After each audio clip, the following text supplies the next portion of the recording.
मैं लिख के तो बहुत बड़ी स्पीच आया था, बहुत सारे सवालों के जवाब देने थे, लेकिन आपकी इतनी बड़ी भीड़ ने आज भिवंडी के तमाम वो लोग जो 4 साल से समाजवादी पार्टी को तनकीद कर रहे थे, आज इतनी बड़ी भीड़ ने उन सबको जवाब दे दिया।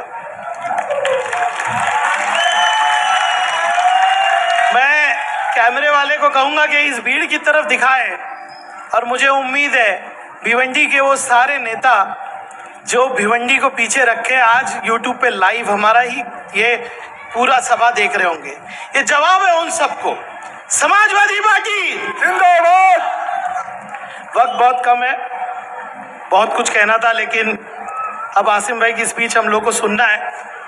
सबसे पहले तो मैं हमारे कायद समाजवादी पार्टी महाराष्ट्र और मुंबई के सदर जनाब अबू आसिम आजमी साहब का जोरदार तालियों से इस्तकबाल करता हूं। जोरदार ताली कही भाई मैंने, जोरदार। अरे पीछे जितने बैठे सब वहां तक भी। स्टेज पे तशरीफ फरमा हमारे सीनियर लीडर अजय यादव जी, आजाद प्रतापगढ़ी साहब जिनको आपने सुना, जिन्होंने देशभक्ति की इतनी अच्छी शायरी यहाँ पर की, उनका भी भिवंडी में इस्तकबाल है। मैं तमाम नेताओं का नाम नहीं ले पा रहा हूँ। एक बार जोरदार तालियां उन सभी मेरे साथियों नेताओं के लिए जो यहाँ बैठे हैं, और वो सारे नेता, सारे मेरे साथी जो आज स्टेज पे अपनी मर्जी से नहीं बैठे हैं और सामने बैठे हैं। मैंने आसिम भाई इन सबसे कहा जो नीचे बैठे हैं कि नीचे बैठने वाला ही जल्दी ऊपर आता है, ऊपर बैठने वाले आगे नहीं बढ़ पाते। तो सबसे पहले मैं मेरे तमाम साथी जिन्होंने आज आसिम भाई का इतना शानदार इस्तकबाल किया कि हमको कल्याण नाके से इधर आने के लिए 2-2.5 घंटे लग गए, लेकिन ये भीड़ नहीं थी, ये भिवंडी के लोगों की मोहब्बत थी आसिम भाई और समाजवादी पार्टी के लिए। और ये सामने है जो ये भीड़ नहीं है, ये भिवंडीकरों का गुस्सा भी है, उनकी मोहब्बत भी है। यूं ही कोई अपने घर से निकलकर 4 कदम चल के किसी नेता को सुनने नहीं आता।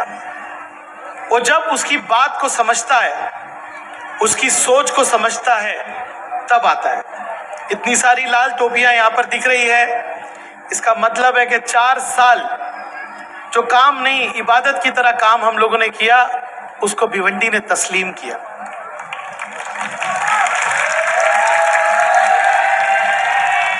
आजाद साहब,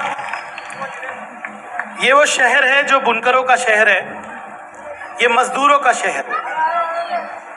मैं एक छोटा सा शेर पढ़ना चाहूंगा, आपके सामने पढ़ तो नहीं सकता, लेकिन अपने शहर का तारुफ आपसे कराता हूं।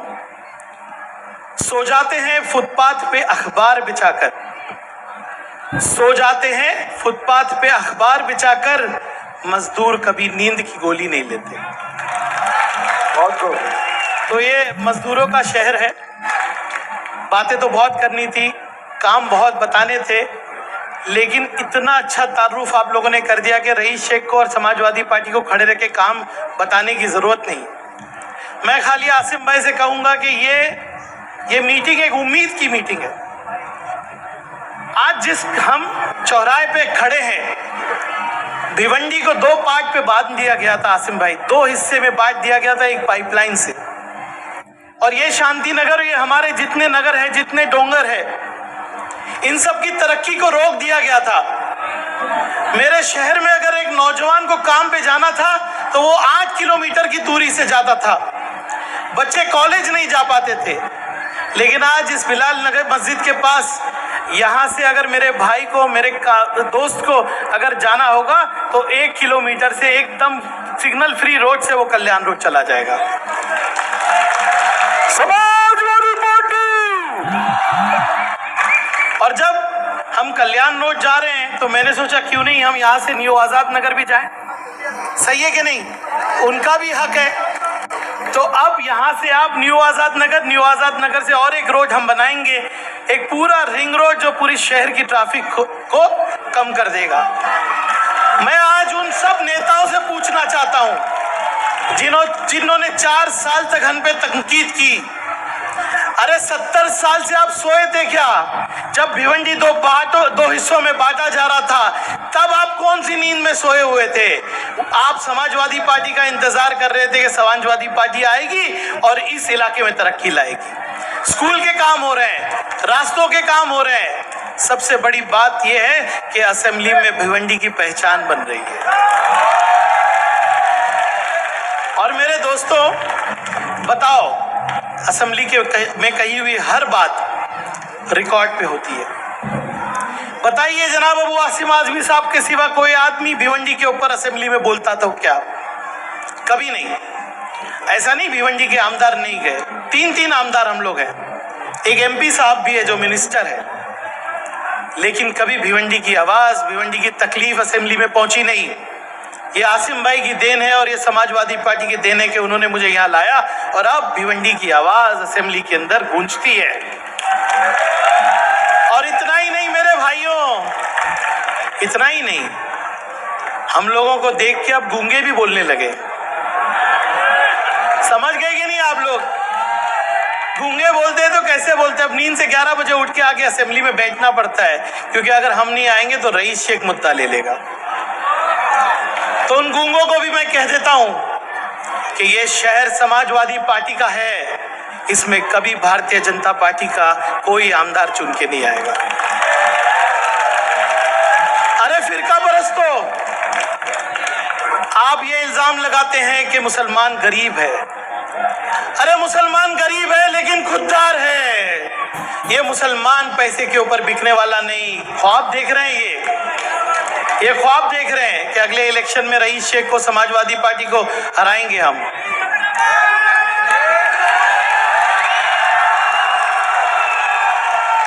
अरे मेरे इतने सारे भाई बहन होने के बाद कोई हरा सकता है समाजवादी पार्टी को? बताओ, कभी हरा सकता है? तो वो लोग जो ख्वाब देख रहे हैं कि यहाँ पे मुसलमान के सामने मुसलमान लड़ाएंगे, पैसा खर्चा करेंगे, अरे भाई गरीब कभी बिकता नहीं, गरीब कभी बिकता नहीं, याद रखना। और वो लोग, आजाद साहब, आपने बंटवारे की बात कही और हिंदुस्तान में एक माहौल है कि हिंदुस्तान में मुसलमान को विलन बताने का काम किया जा रहा है और मुसलमान और हिंदुओं के बीच में दरार पैदा की जा रही है। मैं पूरे देश के उन नेताओं को कहना चाहता हूं, आओ और भिवंडी में देखो, अगर रईस शेख है तो उसके साथ सुरेश पाटिल जैसे नेता भी है, अजय यादव जैसे नेता भी है। और मैं तो मुसलमान हूं ना, लेकिन मैं अपने इलाकों में काम करता हूं, अगर मैं कब्रिस्तान के लिए काम करता हूं, गैबी नगर में जिम बनाता हूं, तो पोगांव में चाविंद्रा में भी काम करता हूं। मैं कभी फर्क नहीं करता। और ये वो रईस शेख है जो मुसलमान है ना, आज मेरा अगरी भाई समाजवादी पार्टी के सिंबल के साथ रईस शेख का स्टेटस अपने व्हाट्सएप पे रखता है। ये जवाब है। 4 साल हो गए, 4 साल में 2 साल कोविड में चले गए, लेकिन भिवंडी में कोई हादसा नहीं हुआ। क्यों नहीं हुआ? क्योंकि इंसाफ पसंद लोग हैं, हम हर किसी के लिए काम करते हैं। भिवंडी के साथ बहुत जुल्म हुआ, नाइंसाफी हुई। अरे भिवंडी के साथ तो इतना जुल्म हो गया कि हमारे लिए कुछ नहीं हुआ तो बेचारे पुलिस वाले, आसिम भाई आपको नहीं पता होगा कि पूरे थाने में अगर कोई पुलिस वाला काम करता है ना, उसकी पोस्टिंग भिवंडी में होती है तो उसका पगार कम हो जाती है। बताइए, पुलिस वालों के साथ भी नाइंसाफी है और ये नाइंसाफी भी समाजवादी पार्टी दूर करेगी।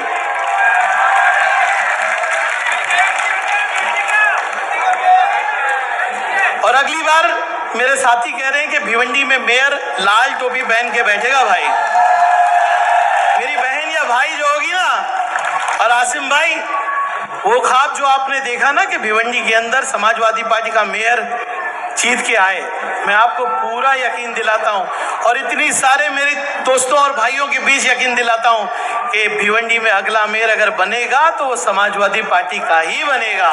समाजवादी पार्टी। भाई, बहुत सी बातें थी।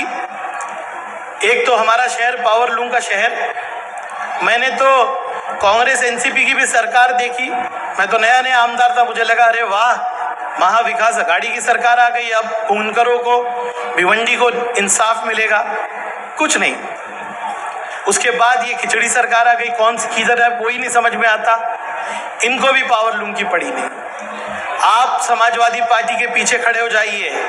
इतना बड़ा मजबा लेके मैं नासिक रोड पे अगर खड़े हो जाऊं और नासिक रोड को बंद कर दूं ना, तो अच्छों को सुनना पड़ेगा कि नहीं सुनना पड़ेगा। और ये ताला बंद और पावर लूम बंद नहीं चलेगा, नासिक रोड बंद चलेगा। जिस दिन हम ये रोड बंद कर देंगे ना, उस दिन ये सरकार की नींद से जाग जाएगी। हम अपने कारखाने क्यों बंद करें भाई, अपना नुकसान क्यों करें? हमारी आवाज सुनानी है ना, तो आइए मेरे साथ मुंबई की तरफ पैदल चलते हैं। भिवंडी की आवाम तो मेहनती आवाम है, 2 रोटी लेके निकलते हैं, तब देखिए कैसे सरकार नहीं सुनती। आसिम भाई, टोरेंट पावर का यहाँ पे बहुत जुल्म है, लेकिन बताइए मेरे भाइयों, 3 आमदार, 1 MP, टोरेंट के बारे में असेंबली में बोलता कौन है? कौन बोलता है? और समाजवादी पार्टी। ताकत और चाहिए, और एक आमदार जिता के लाइए, और ताकत आसिम भाई को दीजिए। इस टोरेंट को अगर भिवंडी से कोई निकाल सकता है तो ईमानदार समाजवादी पार्टी ही निकाल सकती है। हम तो लड़ने वाले हैं अब सरकार से कि 300 यूनिट जो सब सरकारें फ्री दे रही है, आप अभी महाराष्ट्र को दीजिए, हमारे पावर लूम को दीजिए। ये पावर लूम की बात हो। और मैं आज इस मंच से आपको आसिम भाई बताऊं, मैं सबसे बड़ा उद्योग पावर लूम के बाद भिवंडी में है तो मोती का उद्योग है। मैं मेरे उन भाइयों को जो मोती के उद्योग में लगे, उनका सबसे ज्यादा शुक्रिया अदा करना चाहूंगा। 1 लाख मेरी बहनों को रोजगार देने वाले वो लोग हैं। और मेरी बहनों को सलाम जो मोती पिरोकर अपने बच्चों की स्कूल की फीस भरते हैं, जो मोती पिरो के अपने बच्चियों की शादी करते हैं, ऐसे भिवंडीगरों को मेरा सलाम है। और वो लोग सुनते होंगे ना, रईस शेख बाहर वाला है, सुनते कि नहीं? रईस शेख भाग जाएगा, रईस शेख को उसकी पार्टी टिकट नहीं देगी। अरे अफवाह भी फैलाते ना, रात में भी इनको रईस शेख दिखता है कि नहीं दिखता है? रईस शेख भिवंडी का है और अब भिवंडी की खिदमत करता रहेगा, कहीं नहीं जाएगा। रईस शेख भिवंडी का है और भिवंडी में ही काम करेगा। आप सबने इतनी मोहब्बतों से मुझे नवाजा है, बहुत सी बातें मुझे करनी थी, लेकिन मैं घड़ी की तरफ बार बार देख रहा हूं क्योंकि हमको हमारी कायद को सुनना है। आसिम भाई मुस्लिम रिजर्वेशन पे बोलेंगे, तमाम मसाइलों पे बोलेंगे, बहुत कम वक्त है, इसलिए मैं अपनी बात यहीं पे खत्म कर रहा हूं। लेकिन एक बात कहना चाहता हूं आपसे, जितनी मोहब्बत आपने की है मुझसे और मेरी पार्टी से और जनाब अबू आसिम आजमी साहब से, मैं अपनी पूरी जिंदगी भी आपकी खिदमत करूं तो कम है। बस इतनी मोहब्बतें रखिए और मैं आपसे वादा करता हूं और अल्लाह को हाजिर नाजिर करके कहता हूं कि आप मुझे मौका देते रहिए। इस महाराष्ट्र में भिवंडी टॉप 10 में नहीं आया तो मैं आपको मुंह नहीं दिखाऊंगा, क्योंकि मैं जिम्मेदारी से आपकी खिदमत में लगा हुआ हूं। बस इतनी बात कहनी थी। जय हिंद, जय महाराष्ट्र, जय समाजवाद। शुक्रिया। बहुत शुक्रिया रईस शेख साहब।